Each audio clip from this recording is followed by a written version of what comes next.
Je m'appelle Laurence Africano, j'habite à Port-Saint-Louis-du-Rhône et je sors de formation au Centre Artec de Martigues comme peintre en décor. Mon projet professionnel est de pouvoir continuer ma formation et de pouvoir signer un contrat là où je suis actuellement en stage chez l'employeur AG Décoration. Les qualités pour travailler dans le bâtiment sont d'avoir une bonne condition physique et d'aimer d'être rigoureux, consciencieux, rendre un travail propre et bien fait et de faire plaisir aux clients car c'est leur habitation quand même. Bonjour, je suis Monsieur Papillon, responsable de formation de la société Artec. Nous avons pour but de former des jeunes sur les métiers de la peinture sur deux formations qualifiantes qui sont le bâtiment et le décor. Les entreprises ont besoin vraiment de gens qualifiés.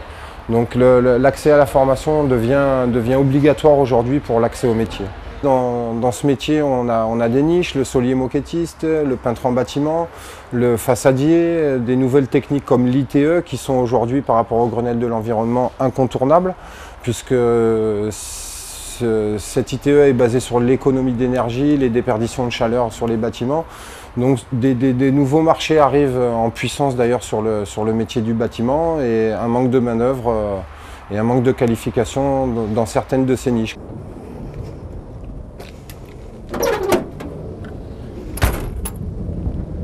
Aujourd'hui, je participe au renouveau du bâtiment.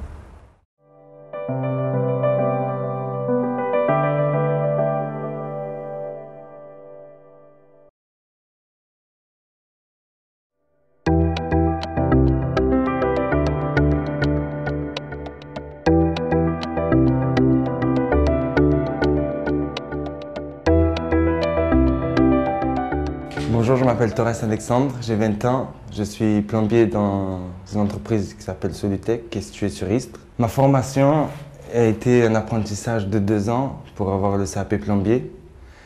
Puis j'ai continué 1 an pour pouvoir avoir un CAP chauffagiste en plus. Je pense que ça apportera toujours un plus pour ma carrière. J'ai voulu faire un apprentissage pour pouvoir être dans la vie active et commencer ma vie, quoi. Ouais, voilà. Alors, les qualités pour être dans le bâtiment, il faut être motivé, être autonome aussi, quoi.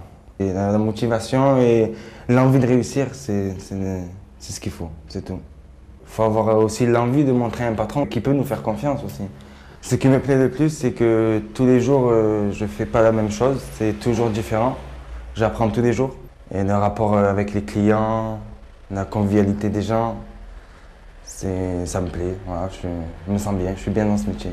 Et dans quelques années, j'aimerais bien être à mon compte pour pouvoir réussir. On aura toujours besoin du bâtiment, des personnes professionnelles dans le bâtiment. Bonjour, Marc Monvoisin, gérant de la société Solutec. Sur le recrutement du personnel dans notre entreprise, le diplôme est très important. Ça permet d'avoir validé des acquis au sein d'une scolarité, mentalité de travail, quelqu'un qui a déjà, au niveau de sa scolarité, pris en compte qu'il fallait bosser. Donc après, on le retrouve je pense qu'on peut le retrouver dans l'entreprise. Voilà. Même s'il y a des déclics, des gens qui n'ont pas été diplômés, après ils ont le déclic, mais voilà, c'est un plus. Le travail, c'est avant tout une préparation et un repli du chantier.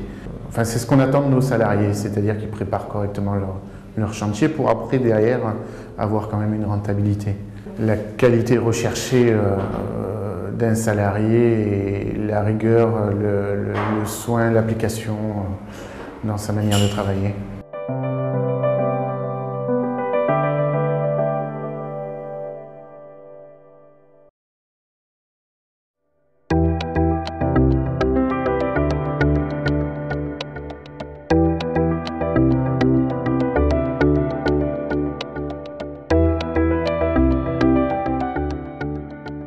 Stéphane Edouin, gérant de la société Éco-Construction Énergie à Istres.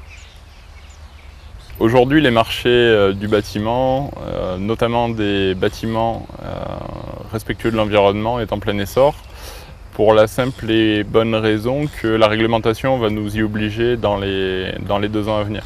Une grande partie du parc neuf et rénovation devra répondre aux critères de la RT 2012 pour les bâtiments publics ou tertiaires.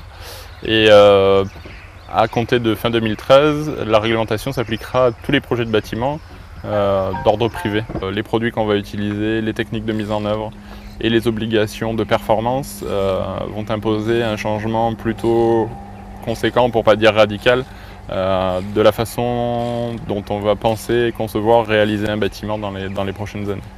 Tout ça étant lié directement aux contraintes réglementaires, notamment celles imposées par la RT 2012, l'évolution de la réglementation concernant l'utilisation de bois dans le bâtiment et tous ces éléments essentiellement issus du Grenelle de l'environnement et des différents sommets internationaux dans la réduction des gaz à effet de serre. On s'inscrit de toute façon dans une démarche de développement durable. Donc l'objectif, c'est au même titre qu'on essaie de faire des bâtiments performants, d'essayer d'optimiser toute la partie qui tourne autour de la construction, les déplacements, la gestion des ressources. Donc on a fait le choix de ne pas forcément trop se délocaliser. On a une zone de chalandise qui est entre 50 et 80 km autour de l'atelier, ce qui laisse un bassin relativement suffisant pour pouvoir développer l'activité. En termes de clientèle, on est à 50% pour des collectivités, des marchés publics, et l'autre moitié en marché privé. Les perspectives de développement de l'activité aujourd'hui sont de plus en plus marquées. Il y a une vraie potentialité au développement de certaines activités qui seront des activités très porteuses dans les mois et les années à venir. Je pense notamment à tout ce qui va traiter de l'isolation.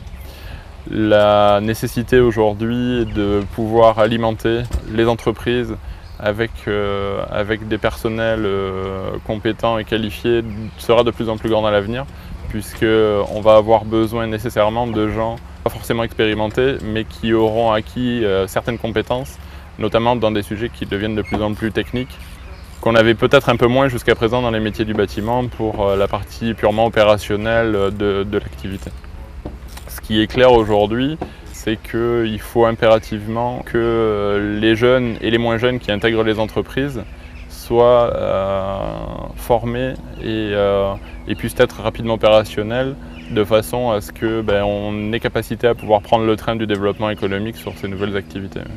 Un des éléments de motivation importants quand on intervient dans le bâtiment, c'est la satisfaction de pouvoir toucher à ce qu'on a construit, ce qu'on a fabriqué. Nous sommes des acteurs du renouveau du bâtiment.